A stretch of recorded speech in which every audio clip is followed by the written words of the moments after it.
Hey guys, James from SIKKY Manufacturing. On this episode of our E30 Turnkey Build Series, we're going to get this project started by getting this stock engine transmission out of the way. Your body drives me out of my mind. Think I'm crazy, well maybe you're right. Spend the night with me, everything goes. Want to fucking get out of these clothes. I'm gonna treat you right.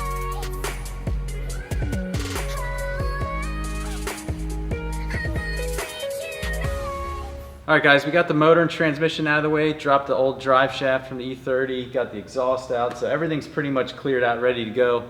There is a whole bunch of little button-up, clean-up stuff we got to do before we can start working on putting the LS motor in. And one of the main things is this E30 steering rack.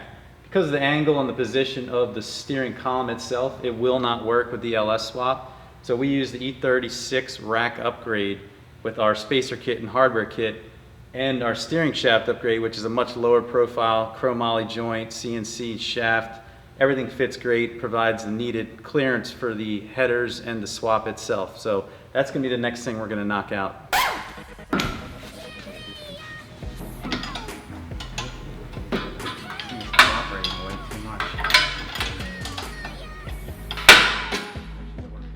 All right, next step, we got to get these two bolts that hold the rack to the front subframe out, and then we can move on to the steering column.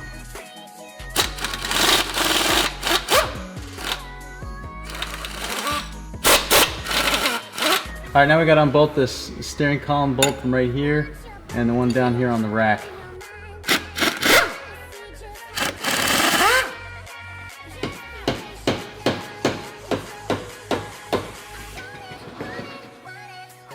Yahtzee!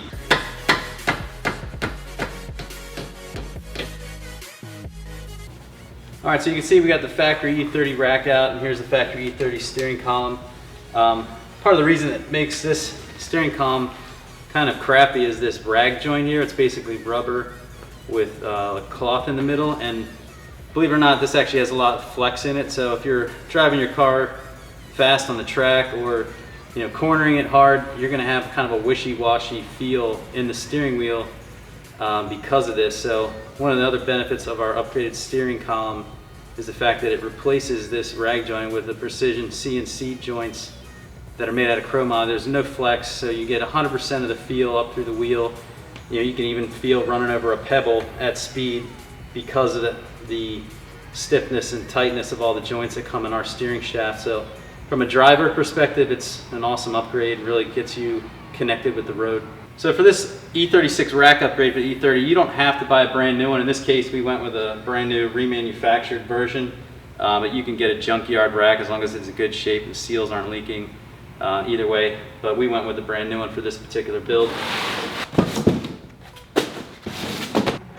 All right, so specifically for the LS swap, as you can see, the E30 lines come out of this side of the actual steering column, but the power steering lines come out of the front side on the E36, which is helpful for the swap, which is why it works better, and you can't really run an E30 with an LS swap. So another one of the benefits of upgrading to E36 is just more clearance for engine swaps.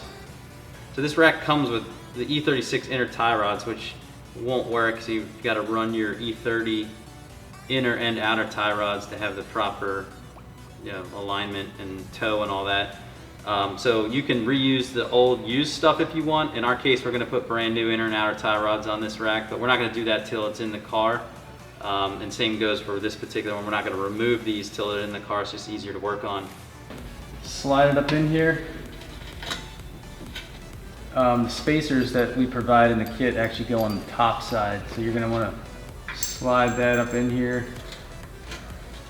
Now I want to take the high-grade hardware provided in the kit and install it through the factory hole into the spacer through the rack. And install your lock washer and nut. And we're going to leave that loose for the moment, and now we got to move on to installing the steering column. We still need to be able to move this rack to provide the clearance to get the joint engaged. Next thing we want to do is clean these splines off here. It makes the install of the new steering joints much easier on the SIKKY steering column upgrade.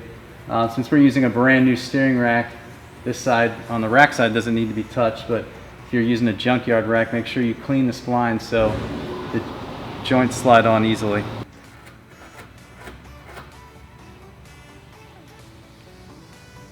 So we're going to start off with taking one of the chromoly joints, and we're going to install that on the steering column side of the steering column. Obviously you want to use the splined end onto the spline, and then the D-shaped end goes down.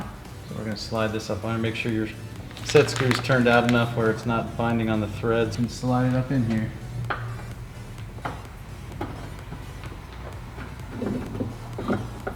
If you have to hammer this on, do yourself a favor and stop and clean the threads until you can get it slide on by hand. Because if you ever have to take it back off, not only are you going to damage the joint by beating on it, but you're also going to give yourself a heck of a time when you have to take it apart later. All right, now we're going to take the other provided joint in the SIKKY kit and install it on the lower side for the rack. All right, so now we got this bottom joint slid into position. We're ready to put the shaft in. Just one note, that the shaft on the steering column should be about flush with the inside of this joint right here. So from an install standpoint, you can slide this one on all up until you can see the tip of the steering column on this end, and same on this end. And then basically take your provided shaft in the SIKKY kit, slide it into this this joint first, and you can see it'll go all the way down and touch the actual joint. So we want to keep it right about flush with the end of the opening of this joint. Slide the rack forward a little bit. That's why we didn't put that bolt in. Align it with the upper one and push back together. Same thing, you want to slide the rack back into position and install your spacer, and then slide your factory bolt in. One thing to note that we didn't mention ahead of time is you want to center your steering wheel and center the rack so it's pretty close when it comes time to do the alignment before you connect these up. And then you're going to tighten down these set screws and tighten up the jam nuts, and you're good to go.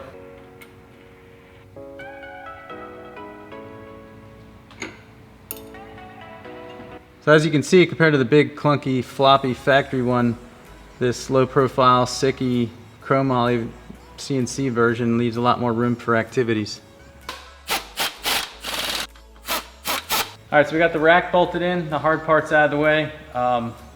This rack, like I mentioned, came with E36 inner tie rods, which aren't going to work. So next step, we're going to take these boots and inner tie rods out, and we're going to install the E30 inner and outer tie rods, which we're using brand new in this case.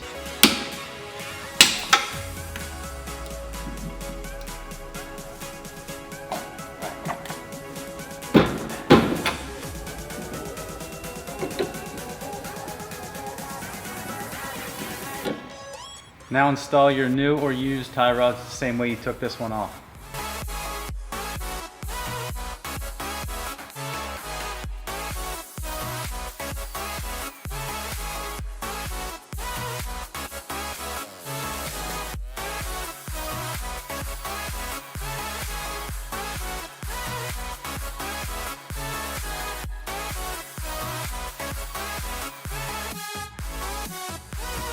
Time to get this sucker clean.